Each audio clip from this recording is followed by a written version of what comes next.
Selamat malam Bapak Ibu, saudara-saudari yang dikasihi di dalam Tuhan. Salam merdeka. Bersyukur untuk 76 tahun penyertaan Tuhan atas Indonesia. Saya percaya di sepanjang 76 tahun ini ada anak-anak Tuhan yang setia berdoa dan berkarya bagi Indonesia. Apakah Bapak Ibu Saudara salah satu di antaranya? Mari saat ini Bapak Ibu, saya mengajak kita semua untuk membuka satu kitab dari Nehemia pasal 5 ayat 14 sampai 19. Mari bersama kita membuka Nehemia pasal yang kelima ayat 14 sampai 19. Sebelum kita membaca dan merenungkannya, mari kita berdoa. Tuhan, kami bersyukur untuk penyertaan-Mu atas bangsa ini. Kami bersyukur kalau Tuhan boleh menuntun kami sampai hari ini. Bangsa ini boleh ada dan boleh terus berkarya oleh karena penyertaan Tuhan. Kami juga sadar Tuhan, kami tidak secara kebetulan ada di tengah-tengah bangsa ini. Saat ini Tuhan, kami datang ke hadapan-Mu. Kami merendahkan diri kami. Roh Kudus jamah hati dan pikiran kami, supaya kami dapat menangkap apa yang menjadi maksud Tuhan bagi kami untuk dikerjakan di tengah-tengah bangsa ini. Pakailah waktu pemberitaan firman ini Tuhan. Di dalam nama Tuhan Yesus kami bersyukur dan berdoa. Amin. Sekali lagi Nehemia pasal 5 ayat yang ke-14 sampai 19. Saya akan membacakannya bagi Bapak Ibu Saudara sekalian. Pula sejak aku diangkat sebagai bupati di tanah Yehuda, yakni dari tahun ke-20 sampai tahun ke-32 pemerintahan Artasasta, jadi 12 tahun lamanya, aku dan saudara-saudaraku tidak pernah mengambil pembagian yang menjadi hak bupati. Tetapi para bupati yang sebelumnya, yang mendahului aku, sangat memberatkan beban rakyat. Bupati-bupati itu mengambil dari mereka 40 shikal perak sehari untuk bahan makanan dan anggur. Bahkan anak buah mereka merajalela atas rakyat. Tetapi aku tidak berbuat demikian karena takut akan Allah.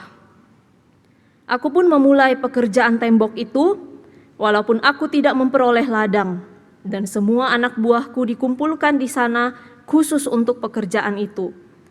Duduk pada mejaku orang-orang Yahudi dan para penguasa, 150 orang selain mereka yang datang kepada kami dari bangsa-bangsa sekeliling kami. Yang disediakan sehari atas tanggunganku ialah seekor lembu, 6 ekor kambing domba yang terpilih, dan beberapa ekor unggas, dan bermacam-macam anggur dengan berlimpah-limpah setiap 10 hari. Namun, dengan semuanya itu, aku tidak menuntut pembagian yang menjadi hak bupati, karena pekerjaan itu sangat menekan rakyat. Ya Allahku, demi kesejahteraanku, ingatlah segala yang kubuat untuk bangsa ini. Bapak Ibu Saudara, transformasi adalah kata yang akrab di telinga kita sebagai seorang Kristen. Bahkan ketika kita menerima anugerah keselamatan dari Allah, bertransformasi itu menjadi bagian di dalam kehidupan kita yang kita inginkan dan kita jalani. Transformasi menjadi semakin serupa dengan Kristus. Kita menanggalkan manusia lama dan mengenakan manusia baru, dan meninggalkan kebiasaan ataupun karakter kita yang buruk. Transformasi itu selalu berbicara tentang perubahan. Nah, jika transformasi yang berkaitan dengan diri kita, mungkin kita sudah ada gambaran atau bayangan gitu ya. Tetapi bagaimana jika transformasi itu berkaitan dengan sebuah bangsa atau negara? Nah, Nehemia membantu kita untuk melihat bagaimana sebuah transformasi dapat terjadi kepada sebuah bangsa atau negara. Bapak Ibu sekalian, ketika Nehemia mendengar kabar tentang orang-orang Yahudi yang ada di sekitar Yerusalem, maka Nehemia menangis dan berkabung. Kemudian dia berpuasa dan berdoa. Ia membawa bangsanya di dalam doa kepada Tuhan. Apa yang terjadi dengan orang-orang Yahudi yang ada di Yerusalem?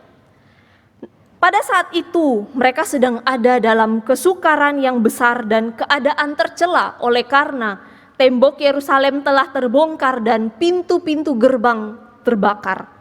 Mereka ada dalam kesusahan, Bapak Ibu Saudara. Mereka kembali dari pembuangan, tetapi mereka tidak punya tempat untuk beribadah. Dan kota tempat mereka tinggal itu hancur. Mereka harus membangun kembali, sedangkan keadaan ekonomi mereka juga sedang buruk pada saat itu. Ada orang yang tidak punya ladang tetapi mereka butuh makan. Ada orang yang punya ladang, punya rumah tetapi harus digadaikan supaya mereka mendapatkan uang untuk makan. Orang-orang mengeluh karena pajak terlalu tinggi sehingga mereka harus pinjam uang untuk membayar pajak. Pinjam uang itu harus memberikan satu jaminan. Jaminan yang mereka berikan apa? Ya properti mereka, ladang, kebun anggur, ataupun rumah. Bahkan ada yang rela memberikan anak mereka untuk dijadikan budak. Tidak ada pilihan lain, kelaparan atau diperbudak. Nah, kalau ada orang yang meminjam uang, berarti ada orang yang memberikan pinjaman uang. Nah, orang-orang kaya yang memberi pinjaman uang, mereka memanfaatkan kondisi ini untuk mengeksploitasi sesamanya. Mereka memberi pinjaman tetapi juga mereka mengambil ladang, rumah, properti yang orang miliki untuk menjadi jaminannya. Hal ini menciptakan satu kondisi kesenjangan. Terjadilah sebuah kesenjangan di mana orang yang kaya semakin kaya dan orang yang miskin semakin miskin. Belum lagi mereka harus berusaha untuk membangun kembali tembok Yerusalem. Nah, pertanyaannya, mengapa pembangunan tembok ini menjadi sangat penting? Bapak Ibu Saudara, tembok Yerusalem bukan hanya berbicara soal pertahanan atau daerah batas teritori bangsa Israel. Lebih dari itu, tembok Yerusalem berbicara tentang Allah siapa yang mereka percaya. Yaitu siapa? Allah Yahweh. Nah, ketika tembok Yerusalem atau tembok suatu bangsa itu hancur, pintu gerbangnya terbakar, bisa dibilang Allah yang mereka sembah itu payah, tidak lebih hebat dari Allah-Allah lain. Nah, tentu ini merupakan satu hinaan. Bangsa Israel ada dalam keadaan yang tercela. Oleh sebab itu, Nehemia berdoa siang dan malam untuk bangsa Israel supaya nama Tuhan dipermuliakan dan tujuan Allah atas bangsa Israel dapat tergenapi. Apa yang menjadi doa Nehemia? Di dalam perikop yang tadi kita baca, kita dapat melihat bahwa Nehemia menyerahkan kepada Tuhan setiap hal yang dia lakukan. Ketika Nehemia mendapat satu kesempatan dan dia diutus untuk membangun kembali tembok Yerusalem, ia mendapat jabatan sebagai seorang bupati. Nah, sebagai seorang bupati sudah selayaknya dia menerima pajak dari rakyat.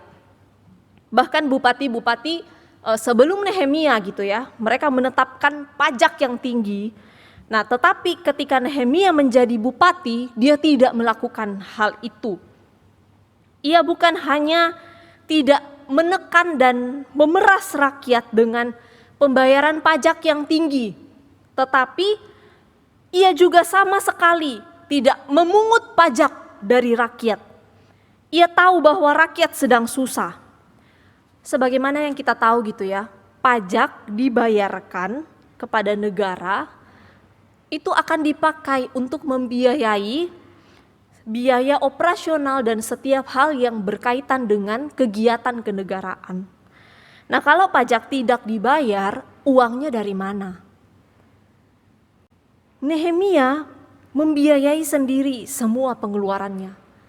Ia tidak menuntut apa yang menjadi haknya, tetapi dia mendahulukan apa yang menjadi kewajibannya, yaitu membangun bangsanya. Kemudian Nehemia melakukan semuanya ini itu tanpa apresiasi. Nehemia fokus untuk membangun kembali tembok Yerusalem. Kalau Bapak Ibu Saudara membaca di pasal yang pertama, kita akan menemukan bahwa Nehemia dia menangkap visi Tuhan bagi bangsanya dan kemudian ia mengerjakannya dengan setia. Di ayat yang ke-16 dikatakan, ia memulai pekerjaan tembok walaupun ia tidak memperoleh ladang. Dengan kata lain Bapak Ibu Saudara, apa yang Nehemia lakukan itu tidak mendapatkan keuntungan. Dia tidak mendatangkan keuntungan bagi dirinya sendiri. Bahkan sebenarnya kalau mau dihitung-hitung, ya dia rugi. Dia menjamu tamu-tamu yang datang berkunjung, baik itu penduduk lokal ataupun orang luar menggunakan anggaran pribadinya. Dia menyediakan makanan dengan kualitas yang baik bagi mereka. Namun sama sekali Nehemia tidak merasa terbeban atau merasa dirugikan. Juga dikatakan di situ ya, di ayat yang ke-16, semua anak buahnya dikumpulkan di sana khusus untuk melakukan pekerjaan itu. Ia mengerahkan semua yang terbaik yang bisa dia lakukan. Di akhir doanya, Nehemia kemudian mengatakan kepada Tuhan, ingatlah segala yang kubuat untuk bangsa ini. Tidak apa-apa jika dia tidak memperoleh keuntungan dan apresiasi dari orang. Tidak apa jika ia tidak memperoleh haknya. Tetapi hanya satu yang Nehemia minta di dalam doanya. Tuhan mengingat apa yang dia lakukan. Kata ingatlah ini merupakan kata yang sering kali dipakai untuk merujuk kepada hubungan perjanjian dengan Allah. Itulah yang menjadi pegangan Nehemia. Ia tahu kepada Allah siapa ia percaya. Ia tahu kepada Allah siapa ia berharap dan menggantungkan hidupnya. Sekali lagi, yaitu kepada Allah Yahweh. Doa yang diucapkan oleh Nehemia ini mengalir begitu saja. Nah, jika Bapak Ibu Saudara membaca seluruh kisah Nehemia di dalam kitab Nehemia ini, maka kita akan mendapati bahwa di tengah-tengah narasi atau kisah yang sedang dia ceritakan, itu ada doa Nehemia yang tertuang di dalamnya. Doa yang menjadi kerinduan hatinya bagi bangsanya. Apa yang bisa kita lihat di sini, Bapak Ibu Saudara? Berbicara tentang sebuah bangsa atau negara, itu tidak terlepas dari yang namanya sistem dan orang-orang yang ada di dalamnya, termasuk kita. Saya percaya begitu ya, keberadaan kita di tengah-tengah bangsa ini itu bukan suatu kebetulan. Ada maksud Tuhan yang ingin Dia kerjakan di tengah-tengah bangsa ini melalui kita. Sudahkah Bapak Ibu Saudara tahu mengapa Tuhan menempatkan kita di bangsa ini? Mengapa kita lahir, kita besar, kita sekolah, kita bekerja, kita berusaha di tengah-tengah bangsa ini? Kenapa bukan di negara lain? Kenapa bukan di Amerika? Kenapa bukan di Australia? Ataupun kenapa bukan di negara lainnya? Kenapa Indonesia? Mengapa Tuhan menempatkan kita di tengah bangsa yang majemuk, yang memiliki banyak beragam kepercayaan, dan mayoritas kepercayaannya itu tidak sama dengan kita? Nah, jika Bapak Ibu Saudara belum tahu apa maksud Tuhan menempatkan kita di tengah bangsa ini, Mari kita berdoa dan tanyakan kepada Tuhan, apa yang Tuhan ingin lakukan di tengah-tengah bangsa ini melalui saya, melalui kita. Jika Bapak Ibu Saudara sudah tahu panggilan Tuhan, sudah tahu beban yang Tuhan taruh di dalam diri kita, mungkin ada yang terpanggil untuk terlibat di dalam dunia politik, di pemerintahan, di sosial, hukum, dan lain sebagainya. Fokuslah untuk mengerjakan panggilan itu sambil terus membawanya di dalam doa kepada Dia, kepada Tuhan. Menjadi rakyat biasa pun tetap ada hal yang bisa kita lakukan. Apa yang bisa kita lakukan sebagai rakyat biasa? Ya, kita bisa berdoa kepada Tuhan. Kita minta kepada Tuhan supaya memunculkan pemimpin-pemimpin, orang-orang yang takut akan Tuhan, anak-anak Tuhan dimanapun mereka berada, dari Sabang sampai Merauke, bahkan dari pemerintahan pusat sampai kepada pemerintahan daerah sekalipun. Kita minta kepada Tuhan untuk memunculkan pemimpin-pemimpin yang takut akan Tuhan. Bapak Ibu Saudara, mengapa kita perlu untuk terus mendoakan bangsa kita? Kita berdoa karena kita tahu kita terbatas, gitu ya. Ada hal-hal yang tidak bisa kita gapai dengan kekuatan kita. Ada hal-hal yang tidak bisa kita kendalikan sehingga kita membawanya di dalam doa kepada Dia yang jauh lebih berkuasa, yaitu Tuhan. Ada sebuah istilah yang terkenal di dalam konsep ekonomi, Bapak Ibu Saudara, jika ada yang pernah dengar, yaitu the invisible hand. Nah, saya mau meminjam istilah ini. Bapak Ibu Saudara, ketika kita berdoa dan menyerahkan kepada Tuhan, ada tangan yang tak terlihat. The invisible hand itu yang bekerja dan bergerak untuk mengatur segala sesuatunya. Kita tidak bisa mengontrol kondisi perekonomian bangsa kita. Kita tidak bisa mengontrol keadaan atau keamanan bangsa dan negara kita. Kita tidak bisa mengontrol politik dan banyak hal yang terjadi di tengah-tengah bangsa ini. Tetapi kita percaya ada satu tangan yang tetap memegang kendali atas segala sesuatunya, yaitu Tuhan kita. That is our God. Salah seorang penulis The Gospel Coalition, Kathleen Nielsen, mengatakan di dalam sebuah tulisannya, Nehemia mengingatkan kita untuk melihat kepada realitas tak kasat mata dari tangan baik Allah yang secara aktif membentuk jalan bangsa-bangsa untuk tujuan Injilnya yang berdaulat dan kekal. Mungkin kita tidak bisa melihat transformasi itu langsung terjadi. Bahkan tidak jarang itu mungkin membutuhkan waktu yang cukup lama. Kita tidak tahu berapa tahun ke depan baru doa kita atas bangsa ini dijawab oleh Tuhan. Tetapi satu hal yang harus selalu kita yakini, bahwa Tuhan sedang bekerja di tengah-tengah bangsa ini melalui Bapak, Ibu, Saudara, dan saya. Tuhan akan terus bekerja sampai rencana keselamatan Allah bagi semua bangsa itu tergenapi, termasuk bangsa Indonesia. Mari kita berdoa. Tuhan, kami bersyukur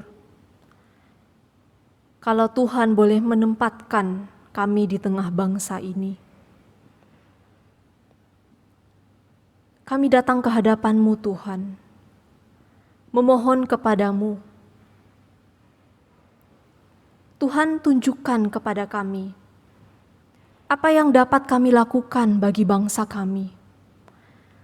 Apa yang dapat kami kerjakan bagi bangsa ini, Tuhan?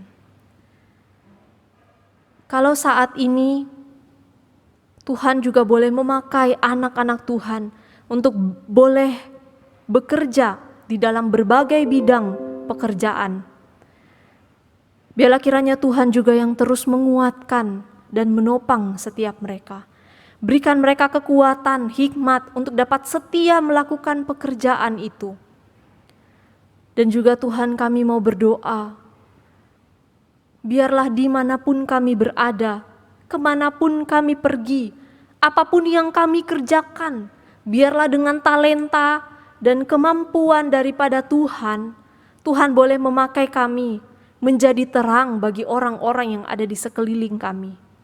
Tuhan dapat pakai kami untuk dapat terus berkarya di tengah-tengah bangsa ini, supaya nama Tuhan boleh dipermuliakan dan orang boleh melihat siapa Allah yang kami sembah itu.